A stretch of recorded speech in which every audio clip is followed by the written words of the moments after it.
చనిపోయేలోపు చూడలేని 3 విషయాలు. 1. Snail fish. ఇది సముద్రం అడుగున 8 కిలోమీటర్ల లోతులో జీవిస్తుంది.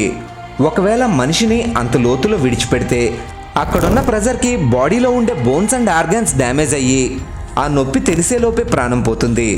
వీటికి సాగే స్వభావం ఉండే కార్టిలేజ్ స్కెలిటన్ ఉంటుంది కాబట్టి ఆ ప్రెజర్ని తట్టుకుని జీవించగలవు. 2.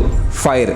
ఈ భూమి మీద ఎక్కడ నిప్పు రాజుకున్నా గురుత్వాకర్షణ శక్తి వల్ల మంటలు ఎగిసిపడతాయి. అదే స్పేస్లో నిప్పు రాజుకుంటే గ్రావిటేషన్ ఉండదు కాబట్టి నీలి రంగులో ఇలా గుండ్రంగా కనిపించినట్టుగా ఉంటుంది. భూమి మీద ఉన్నట్టుగా వేడిగా కాకుండా చల్లగా ఉంటుంది. 3. Gale crater. ఇది మన యూనివర్స్లో ఉండే అతిపెద్ద స్మైల్ ఎమోజీ. 2008లో మార్స్ ప్లానెట్ మీద నాసా ఈ స్మైల్ క్రేటర్ని గుర్తించింది. ఇందులో 52 హైదరాబాద్లు ఫిట్ అవుతాయి. వీటిలో మీరు ఏది ఎక్స్పీరియన్స్ చేయాలనుకుంటున్నారో కామెంట్ చేయండి.